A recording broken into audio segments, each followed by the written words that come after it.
공장에서 약이 쉴 새 없이 나오고 있죠. 옆 창고문도 덩달아 바빠집니다. 그럼 회사 통장도 같이 두둑해졌을까요? 꼭 그렇진 않습니다. 많이 팔아도 돈이 바로 들어오진 않거든요. 장부와 통장이 여기서 갈라집니다. 셀트리온의 2분기 영업이익은 4,300억 원이었습니다. 성적표만 보면 정말 대단하죠? 그런데 통장도 그만큼 늘었을까요? 한 번 돈은 큰데 실제 현금은 어디에 멈췄을까요? 오늘 그 길을 따라가 봅니다. 바로 이게 오늘 풀어볼 돈의 수수께끼입니다. 먼저 장부의 이익과 통장 현금을 서로 다른 상자에 담아봅니다. 줄을 섞으면 돈길이 안 보이거든요. 주주환원도 한 봉투가 아닙니다. 배당, 새 자사주 매입, 이미 산 주식, 소각이 따로 있습니다.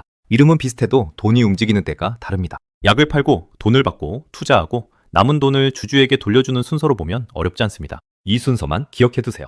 공시는 답안지보다 회사 돈길을 찍어둔 영수증에 가깝습니다. 필요한 줄만 꺼내 앞뒤 돈길을 같이 이어보죠. 복잡한 전체 페이지는 잠깐 치워둡니다. 자, 약 한 상자를 100원에 팔았다고 해볼게요. 이제 그 100원이 어디로 가는지 동전으로 놓아보죠. 복잡한 장부는 덮어두세요. 이 상자 하나면 돈의 흐름이 바로 보입니다. 재료비와 인건비로 67원이 먼저 빠졌습니다. 그럼 손에 남은 돈은 얼마일까요? 바로 33원입니다. 비용, 통과, 남은 통을 나눠보세요. 이 33원에 붙는 이름이 바로 영업이익입니다. 100원 중 33원이 남았으니 영업이익률은 33%인 셈이죠. 이름보다 남은 돈을 먼저 보면 쉽습니다. 그런데 손님이 외상으로 가져가면 이야기가 달라집니다. 판매 도장은 찍혔지만 오늘 통장 입금은 0원입니다. 판매 도장과 입금 도장은 따로 찍힙니다. 장부에는 팔았다고 적히고 통장에는 아직 아무것도 없습니다. 이 기다리는 돈을 매출 채권, 쉽게 말해 외상값이라고 합니다. 두 장부를 한 칸씩 나눠보겠습니다. 이름이 어렵죠? 앞으로는 그냥 못 받은 외상값이라고 부를게요. 외상값은 물건을 판 뒤 돈이 들어올 때까지 길 위에 있습니다. 돈이 도착할 때까지 길을 따라가 보죠. 두 번째 대기실은 창고입니다. 약을 만들며 돈은 이미 나갔죠. 그런데 아직 안 팔렸다면 그 돈은 약 모양으로 묶여 있습니다. 창고 문이 열리는 순간을 확인하면 됩니다. 이렇게 창고에서 판매를 기다리는 돈이 바로 재고입니다. 재고가 팔려야 약이 나가고 그제야 돈이 돌아오기 시작합니다. 둘 중 하나만 줄어서는 아직 부족합니다. 정리하면 외상값은 입금을, 재고는 판매를 기다립니다. 두 대기실이 함께 줄어야 통장 숫자가 제대로 커집니다. 물건이 나가는 장면부터 먼저 보세요. 판매 문만 열리면 재고는 주지만 통장에는 아직 못 올 수 있습니다. 입금문까지 열려야 장부의 이익이 진짜 현금이 됩니다. 마지막 도착지는 회사 통장입니다. 자, 이제 이 간단한 규칙을 셀트리온 숫자에 대입해보죠. 2분기 영업이익은 4,300억 원, 성적표만 보면 아주 큽니다. 큰 숫자일수록 이름표를 먼저 붙입니다. 하지만 여기서 바로 통장도 4,300억 원 늘었다고 보면 안 됩니다. 2분기 상세 현금표가 아직 없어 같은 기간 입금을 확인 못했거든요.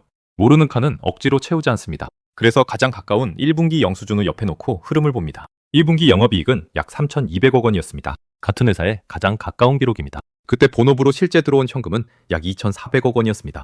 둘을 나란히 놓으면 약 800억 원의 빈칸이 보입니다. 두 숫자의 간격을 눈으로 확인해 보세요. 이 800억 원이 사라진 돈일까요?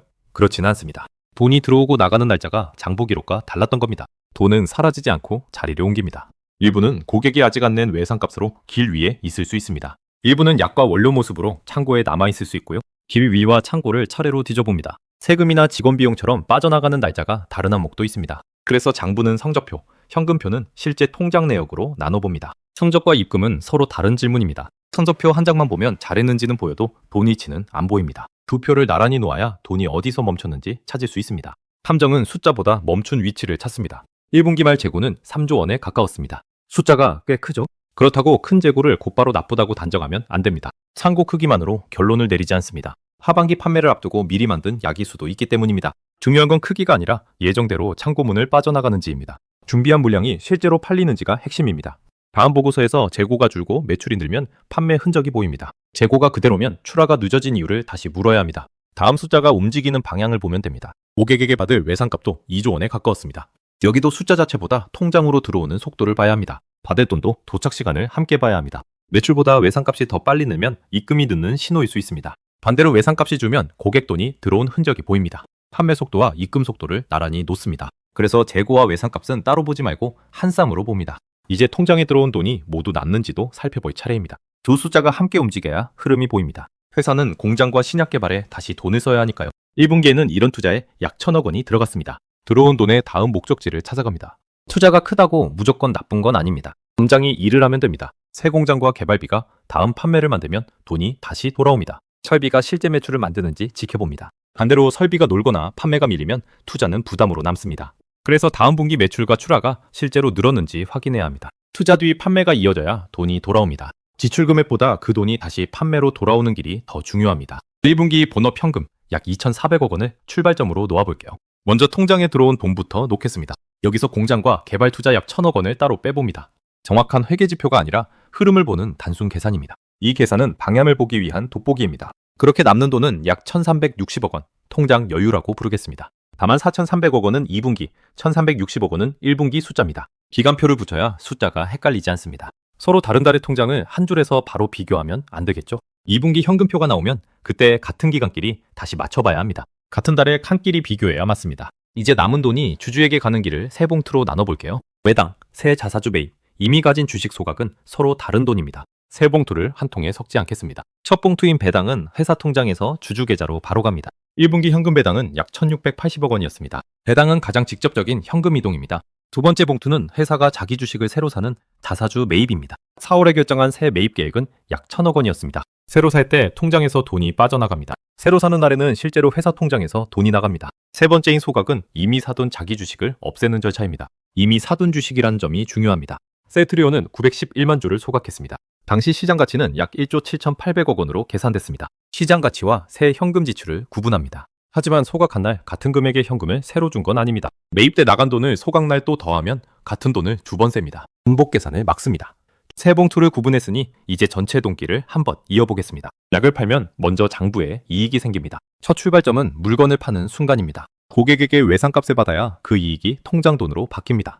창고에 재고도 팔려야 묶였던 돈이 풀리기 시작합니다. 입금이 끝나야 통장 칸이 채워집니다. 그 다음 공장과 개발에 실제로 쓴 돈을 따로 뺍니다.